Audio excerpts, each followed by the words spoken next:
ലോകത്ത് തന്നെ ഏറ്റവും കൂടുതൽ റോഡ് അപകടങ്ങൾ ഉണ്ടാകുന്ന രാജ്യമാണ് നമ്മുടെ രാജ്യം. അതിന്റെ പ്രധാനപ്പെട്ട ഒരു കാരണമാണ് റോഡിൽ വണ്ടി ഓടിക്കുന്നവർക്ക് റോഡ് നിയമങ്ങളെ കുറിച്ച് വ്യക്തമായിട്ട് അറിവില്ലാത്തത്. അതിൽ തന്നെ റോഡിൽ കൊടുത്തിരിക്കുന്ന വിവിധതരം ലൈനുകൾ എന്തിനെയാണ് സൂചിപ്പിക്കുന്നത് എന്ന് വലിയ അറിവൊന്നും ഭൂരിഭാഗം പേർക്കുമില്ല. എന്നാൽ ഈ വീഡിയോ മുഴുവനായി കണ്ടതിന് ശേഷം ഇനി അങ്ങോട്ട് റോഡിൽ വരച്ചിരിക്കുന്ന എല്ലാ ലൈനുകളെ കുറിച്ചും നിങ്ങൾക്ക് വ്യക്തമായ അറിവ് ലഭിക്കുന്നതായിരിക്കും. ഈ റോഡ് മാർക്കിംഗ് ശരിക്കും പറഞ്ഞാൽ റോഡിലൂടെ പോകുന്നവർക്കുള്ള സുരക്ഷാ മുൻകരുതൽ. റോഡിൽ എന്തൊക്കെ ചെയ്യാം, എന്തൊക്കെ ചെയ്യാൻ പാടില്ല എന്ന ഭാഷയാണ് ഈ റോഡ് മാർക്കിംഗ്. വെള്ള നിറത്തിലും മഞ്ഞ നിറത്തിലുമാണ് റോഡിലെ മാർക്കിംഗ്സുകൾ കാണുവാൻ സാധിക്കുന്നത്. അതില് മഞ്ഞ ലൈനുകൾക്ക് വെള്ള ലൈനുകളേക്കാൾ ഗൗരവം കൂടുതലാണ്. അതായത് ഈ മഞ്ഞ നിറത്തിലുള്ള വരകൾ നിർദ്ദേശിക്കുന്നത് എന്താണോ അത് നിർബന്ധമായും പാലിച്ചിരിക്കണം, അല്ലെങ്കിൽ ആക്സിഡന്റുകൾ സംഭവിക്കുവാനുള്ള സാധ്യത വളരെ കൂടുതലായിരിക്കും. ഇനി റോഡിലെ വിവിധ മാർക്കിങ്ങുകളെ കുറിച്ച് വ്യക്തമായി നോക്കാം.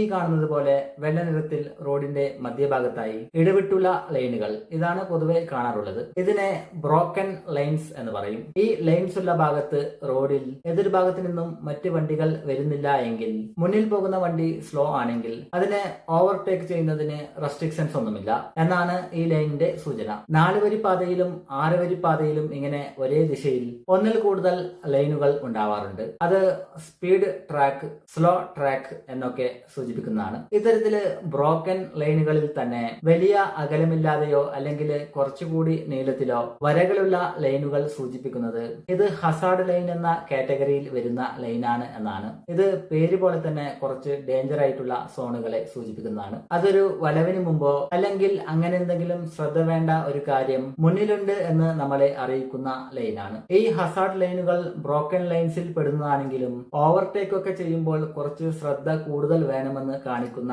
ലൈനുകളാണിവ. ഇതിനെ സിംഗിൾ സോളിഡ് ലൈൻ എന്ന് പറയും. ഇടവിടാതെയുള്ള ഒറ്റ സോളിഡ് ലൈൻ. ഇത് നേരത്തെ കാണിച്ച ഹസാർഡ് ലൈനിന്റെ ഗൗരവം കൂടിയ രൂപമാണെന്ന് പറയാം. ഈ ലൈനുകളിലൂടെ ഓവർടേക്ക് ചെയ്യുവാൻ പാടില്ല എന്നാണ് സൂചിപ്പിക്കുന്നത്. കാരണം ഈ സിംഗിൾ സോളിഡ് ലൈൻ വരച്ചിരിക്കുന്ന ഭാഗത്ത് അപകട സാധ്യതകൾ വളരെ കൂടുതലായിരിക്കും. ഒരുപാട് വളവുകൾ ഉള്ളതും വീതി കുറഞ്ഞതുമായ റോഡുകളിലും തിരക്കുള്ള റോഡുകളിലുമാണ് ഈ സിംഗിൾ സോളിഡ് ലൈനുകൾ വരയ്ക്കാറ്. ഈ ലൈനിൽ ഓവർടേക്ക് ചെയ്ത് ആക്സിഡന്റ് ആവുകയാണെങ്കിൽ ഇൻഷുറൻസ് പോലെയുള്ള കാര്യങ്ങൾ ലഭിക്കുന്നതിന് വലിയ തടസ്സം വരുവാനൊക്കെ സാധ്യത കൂടുതലാണ്. ആദ്യം കാണിച്ച ബ്രോക്കൺ ലൈനുകളിൽ ആണെങ്കിൽ തന്നെ ഓവർടേക്ക് ചെയ്യുമ്പോൾ തിരക്ക് കുറഞ്ഞ വേളയിൽ മാത്രം മുന്നിൽ പോകുന്ന വണ്ടി സ്ലോ ആയതിനു ശേഷം ഓവർടേക്ക് ചെയ്യുന്നതാണ് നല്ലത്. അടുത്തത് ഡബിൾ സോളിഡ് ലൈൻസ്. ഇത് നേരത്തെ പറഞ്ഞ സിംഗിൾ സോളിഡ് ലൈനിന്റെ അടുത്ത ഘട്ടമാണ്. ഈ ലൈൻ ക്രോസ് ചെയ്ത് ഓവർടേക്ക് ചെയ്യുന്നത് വളരെ അപകടമാണെന്നും യാതൊരു കാരണവച്ചാലും ഓവർടേക്ക് ചെയ്യരുത് എന്നുമാണ് ഈ ഡബിൾ സോളിഡ് ലൈനുകൾ സൂചിപ്പിക്കുന്നത്. 2-വേ ഹൈവേകളിലാണ് ഇത് അധികവും കാണുക. ഇനി ഡോട്ടഡ് സോളിഡ് ലൈൻസ് ആണ്. ഇതിൽ ഒരു സോളിഡ് ലൈനും കൂടെ ബ്രോക്കൻ ലൈൻസും കാണാം. അത് കുറച്ച് ഭാഗങ്ങളിൽ സോളിഡ് ലൈൻ അഥവാ നേര് വരയും നേരെ സമാന്തരമായ ബ്രോക്കൻ ലൈൻസും കാണാം. അത് കഴിഞ്ഞ് മുന്നോട്ട് പോകുമ്പോൾ ബ്രോക്കൻ ലൈൻസും സമാന്തരമായി ഒരു സിംഗിൾ സോളിഡ് ലൈനും കാണാം. ഇതില് ഡോട്ടഡ് ലൈൻ അഥവാ ബ്രോക്കൻ ലൈൻ നമ്മുടെ സൈഡിലും വരുന്നത് കാണാം. പിന്നെ അത് മറു സൈഡിലും ആവുന്നതും കാണാം. ഇതുകൊണ്ട് ഉദ്ദേശിക്കുന്നത് ബ്രോക്കൺ ലൈൻ നമ്മുടെ ഭാഗത്താണെങ്കിൽ നമുക്ക് ഓവർടേക്ക് ചെയ്യാമെന്നും എന്നാൽ എതിർഭാഗത്ത് വരുന്ന വണ്ടികൾക്ക് ഓവർടേക്ക് ചെയ്യാൻ അനുവാദമില്ല എന്നുമാണ്. നമ്മുടെ സൈഡിൽ ബ്രോക്കൺ ലൈൻ വന്നാലും ഇത് സാധാരണ ബ്രോക്കൺ ലൈനുകളിൽ ഓവർടേക്ക് ചെയ്യുന്നത് പോലെയല്ല. ഇവിടെ ഒരു സൈഡിൽ സോളിഡ് ലൈൻ ഉണ്ട്, നമ്മുടെ സൈഡിൽ ഡോട്ടഡ് ലൈൻസും മറു സൈഡിൽ സോളിഡ് ലൈൻസും ആണെങ്കിൽ നമുക്ക് ആ ലൈൻസ് ക്രോസ് ചെയ്ത് ഓവർടേക്ക് ചെയ്യാം എന്നാണ്. എന്നാലും ശ്രദ്ധിച്ചു വേണം നമുക്ക് മുന്നിലേ പോകുന്ന വണ്ടിയെ ഓവർടേക്ക് ചെയ്യുവാൻ. എന്നാൽ മറു സൈഡിൽ സോളിഡ് ലൈൻ കാണുന്നതിന്റെ അർത്ഥം ആ സൈഡിലെ വാഹനത്തിന് അത് മറികടന്ന് ഇപ്പുറത്ത് വരുവാൻ അനുവാദമില്ല, ഓവർടേക്ക് ചെയ്യാൻ പാടില്ല എന്നാണ്. അതേപോലെ തന്നെ നമ്മുടെ സൈഡിൽ ആ നീണ്ട വര വരുമ്പോൾ നമുക്ക് ഓവർടേക്ക് ചെയ്യാൻ അനുവാദമില്ല. എന്നാൽ ഓപ്പോസിറ്റ് സൈഡിലൂടെ വരുന്ന വണ്ടിക്ക് ഓവർടേക്ക് ചെയ്യാം, കാരണം അവരുടെ ഭാഗത്ത് ഇപ്പോൾ ഡോട്ടഡ് ലൈൻസ് ആണ്. അടുത്തത് left arrow in broken lines. ഇങ്ങനെ ബ്രോക്കൻ ലൈൻസിൽ ലെഫ്റ്റിലേക്ക് ഒരു ആരോ വരച്ചിരിക്കുന്നത് കൊണ്ട് ഉദ്ദേശിക്കുന്നത് ഇവിടെ ഓവർടേക്ക് ചെയ്യുവാൻ പാടില്ല എന്നാണ്. അഥവാ ഓവർടേക്ക് ചെയ്തിട്ടുണ്ടെങ്കിൽ തിരികെ ലെഫ്റ്റ് ലൈനിലേക്ക് തന്നെ കയറുക. കാരണം കുറച്ച് മുന്നിൽ ഡബിൾ സോളിഡ് ലൈനോ അല്ലെങ്കിൽ ഡിവൈഡറോ ഉണ്ട് എന്ന് കാണിക്കുന്നതാണ്. ബ്രോക്കൺ ലൈൻസ് കഴിയാറായി ഇനി ഓവർടേക്ക് ചെയ്ത് ചെന്നാൽ ലെഫ്റ്റ് ലൈനിലേക്ക് കയറുവാൻ കഴിയാതെ വരികയോ അപകടം സംഭവിക്കുകയോ ചെയ്യും എന്നാണ്. അടുത്തത് സ്ട്രിപ്പ്ഡ് മീഡിയൻ. ഏണി പോലെ തോന്നിക്കുന്ന ലൈനുകൾ. റോഡിന്റെ നടുവിലെ ഡിവൈഡറിന് തുല്യമായ സ്ഥാനമാണ് ഇതിന്. ഇത് നേരത്തെ പറഞ്ഞ ഡബിൾ സോളിഡ് ലൈനിന്റെ 4th ലെവൽ റെസ്ട്രിക്ഷൻ ആണ്. ഈ സ്ട്രിപ്പ്ഡ് ലൈൻ വരുന്ന ഭാഗം അപകട സാധ്യത കൂടുതലുള്ള സ്ഥലമായിരിക്കും. അതുകൊണ്ട് തന്നെ ഓവർടേക്ക് ചെയ്യുവാൻ പാടില്ല എന്ന് മാത്രമല്ല, റോഡിലെ രണ്ട് ഭാഗത്തെയും വാഹനങ്ങൾ റോഡിന്റെ നടുഭാഗത്ത് നിന്നും അകലം പാലിക്കുക എന്നാണ്. തന്നെയുമല്ല, ഈ സ്ട്രിപ്പ്ഡ് മീഡിയൻ ചെന്ന് അവസാനിക്കുന്നത് ഡിവൈഡറിലേക്ക് ആയിരിക്കാം. അങ്ങനെ വരുമ്പോൾ ഒരു കാരണം വെച്ചാലും ഓവർടേക്കിംഗ് പാടില്ലാത്ത ഈ സ്ട്രിപ്പ്ഡ് മീഡിയൻ ക്രോസ് ചെയ്ത് ഓവർടേക്ക് ചെയ്താൽ ചിലപ്പോൾ ഡിവൈഡർ കാരണം ലെഫ്റ്റ് ലൈനിലേക്ക് തിരിച്ചു കയറുവാൻ കഴിയാത്ത അവസ്ഥ വരും. ചില സ്ഥലങ്ങളിൽ വെള്ളയ്ക്ക് പകരമായി മഞ്ഞ നിറത്തിലുള്ള സ്ട്രിപ്പ്ഡ് മീഡിയൻ ലൈൻ കാണാം. ഇത് തുടക്കത്തിൽ പറഞ്ഞതുപോലെ മഞ്ഞ ലൈനുകൾ സൂചിപ്പിക്കുന്നത് വളരെ പ്രാധാന്യം നൽകേണ്ട സാഹചര്യമാണ് എന്ന് കാണിക്കുന്നതിനാണ്. വളരെ വലിയ തോതിൽ അപകട സാധ്യത അവിടെ ഉണ്ട് എന്ന് ഇത് കണ്ടാൽ മനസ്സിലാക്കണം. ഇവിടെ മുന്നിലത്തെ വണ്ടിയിൽ നിന്നും അകലം പാലിക്കുക, വേഗത കുറയ്ക്കുക, പിന്നെ ഓവർടേക്കിങ്ങിനെ കുറിച്ച് ആലോചിക്കുക പോലും ചെയ്യാതിരിക്കുക.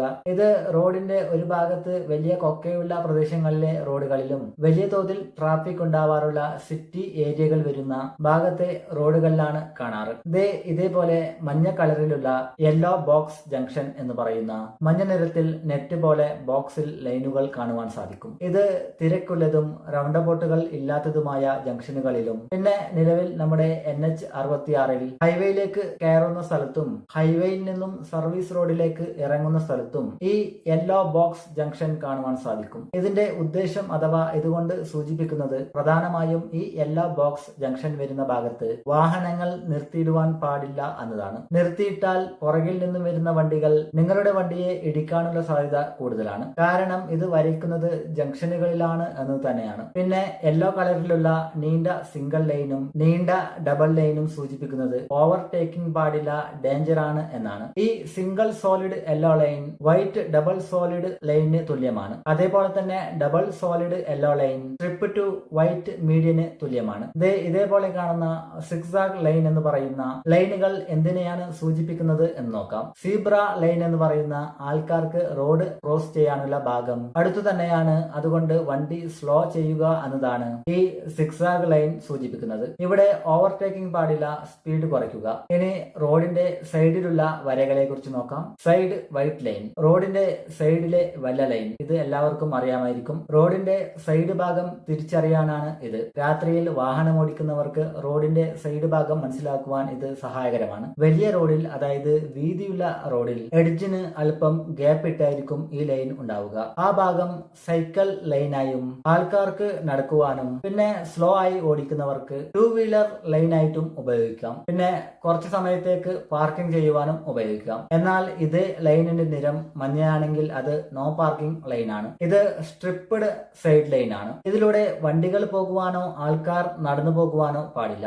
കാരണം ഇത് റോഡിലൂടെ വാഹനം ഓടിക്കുന്ന ഡ്രൈവേഴ്സിന് വ്യക്തമായി ദിശകൾ കാണുവാൻ സഹായിക്കുന്നതിന് ഉണ്ടാക്കിയിരിക്കുന്നതാണ്. സ്ഥിരമായി അപകടങ്ങൾ സംഭവിക്കുന്നതും ഒരുപാട് വളവുകളുള്ള റോഡുകളിലുമാണ് ഇത് കാണുവാൻ സാധിക്കുക. പ്രധാന റോഡുകളിലേക്ക് കയറുമ്പോൾ കാണുന്ന ഈ ഡോട്ടഡ് ലൈനിനെ give away line to right എന്ന് പറയും. ഇത് സൂചിപ്പിക്കുന്നത് മെയിൻ റോഡിൽ നിങ്ങളുടെ വലതുവശത്ത് നിന്നും വരുന്ന വണ്ടികൾക്ക് വഴി കൊടുക്കണം എന്നാണ്. എന്ന് വെച്ചെങ്കിൽ വലതു ഭാഗത്ത് നിന്നും വണ്ടി വരുന്നുണ്ടെങ്കിൽ അതിനെ കടത്തി വിട്ടിട്ട് വേണം റോഡിലേക്ക് കയറാൻ. റോഡ് മാർക്കിംഗ്സ് അഥവാ റോഡിലെ ലൈനുകൾ എന്തൊക്കെയാണ് ഉദ്ദേശിക്കുന്നത് എന്ന് നിങ്ങളെ അറിയിക്കുക എന്ന ലക്ഷ്യവുമായിട്ടാണ് ഈ വീഡിയോ ചെയ്തിരിക്കുന്നത്. വീഡിയോയിൽ പറഞ്ഞ കാര്യങ്ങൾ നിങ്ങൾക്ക് വ്യക്തമായി മനസ്സിലായി എന്ന് വിചാരിക്കുന്നു. ഈ വീഡിയോയിലൂടെ പറഞ്ഞ കാര്യങ്ങളൊക്കെ റോഡിലൂടെ പോകുന്ന യാത്രക്കാർ അനുസരിക്കുകയാണെങ്കിൽ നമ്മുടെ നാട്ടിലെ റോഡ് അപകടങ്ങൾ ഗണ്യമായ രീതിയിൽ കുറയ്ക്കുവാൻ സാധിക്കും. തന്നെയുമല്ല, നമ്മുടെ രാജ്യം വികസിക്കുന്നു, പുതിയ റോഡുകൾ ഉണ്ടാക്കപ്പെടുന്നു എന്നതിനപ്പുറം ഇവിടെ റോഡ് നിയമങ്ങൾ പാലിക്കപ്പെടാറുണ്ടോ എന്ന കാര്യം സംശയകരം തന്നെയാണ്. അപ്പൊ ഇനി അടുത്ത വീഡിയോയിലൂടെ കാണാം. നിങ്ങൾ ചാനൽ സബ്സ്ക്രൈബ് ചെയ്യുമെന്ന് വിചാരിക്കുന്നു. ഇത്തരത്തിലുള്ള കൂടുതൽ വീഡിയോകൾക്കായി നിങ്ങൾക്ക് ചാനൽ സബ്സ്ക്രൈബ് ചെയ്യാവുന്നതാണ്. അതിലൂടെ ഞങ്ങൾ അപ്ലോഡ് ചെയ്യുന്ന പുതിയ വീഡിയോസ് ഒക്കെ നിങ്ങൾക്ക് നോട്ടിഫിക്കേഷനായി ലഭിക്കുന്നതായിരിക്കും.